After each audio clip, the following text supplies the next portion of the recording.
Hello बच्चों, let's read this question. The question says the main role of calciferous glands present in stomach of earthworm is. तो question में क्या पूछा गया है कि जो calciferous glands स्टमक में प्रेजेंट होती है अर्थवर्म के, उसका मेन रोल क्या होता है, मेन फंक्शन क्या होता है।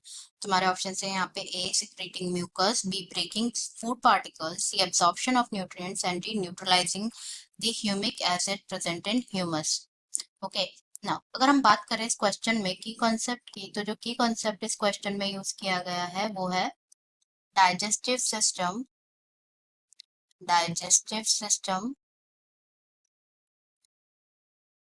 in earthworm. Digestive system of earthworm, sorry, digestive system of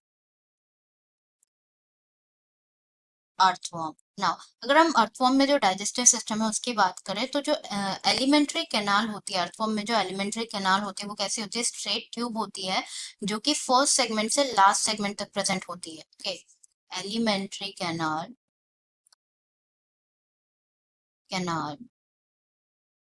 present in the earthworm. It's a straight tube which present from the first to last segment. Okay, now अगर हम बात करें एलिमेंट्री कैनाल की, तो जो एलिमेंट्री कैनाल है वो start होती है, it start with the terminal mouth.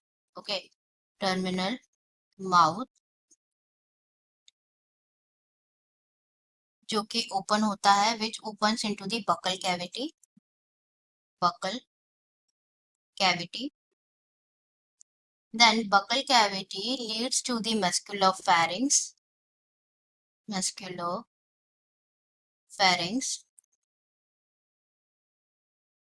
pharynx and esophagus. Okay, esophagus. तो हमें बात करनी है अबाउट ईसोफेगस के बाद से जो है, ईसोफेगस जो है इट इज द पैसेज जहां से जो फूड है, passage for food. Okay, now जो ईसोफेगस है it continues into a muscular gizzard. Gizzard का अगर हम बात करें, इट्स अ डिफरेंट टर्म। तो गिजर्ड प्रेजेंट होती है अर्थफॉर्म में, ये किसमें हेल्प करती है, grinding of food particles. It helps in the grinding of food particles. Next this gizzard जो है it continues to the end it continues to the stomach. Okay, अब स्टमक की अगर हम बात करें, क्योंकि हमें क्वेश्चन में पूछा गया है स्टमक में जो कैल्सीफेरस ग्लैंड्स प्रेजेंट होते हैं, तो जो स्टमक में कैल्सीफेरस ग्लैंड्स प्रेजेंट होते हैं, it basically helps in the it helps to neutralize the humic acid को न्यूट्रलाइज करने में हेल्प करते हैं, जो कि प्रेजेंट होता है ह्यूमस में, प्रेजेंट इन दी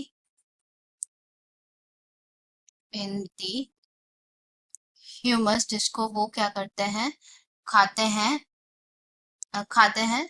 ठीक है, उसमें क्या होते हैं, उसमें प्रेजेंट होता है ह्यूमिक एसिड, उसको न्यूट्रलाइज करने में जो ग्लैंड्स हेल्प करते हैं, कैल्सीफेरस ग्लैंड्स हेल्प करते हैं, और वो प्रेजेंट होते हैं कहाँ पे, स्टमक में। ओके, तो स्टमक के बाद it continues to the intestine, and जो लास्ट पार्ट होता है एलिमेंट्री कैनाल का जो ओपन होता है आउटसाइड द बॉडी, वो है anus.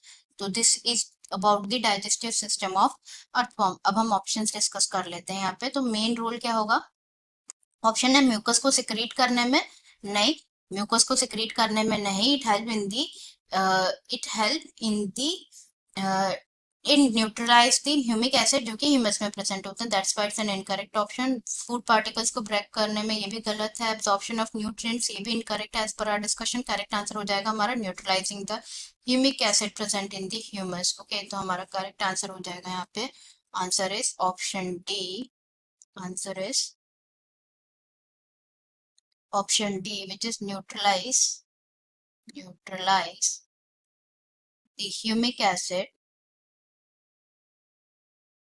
acid present in the humus.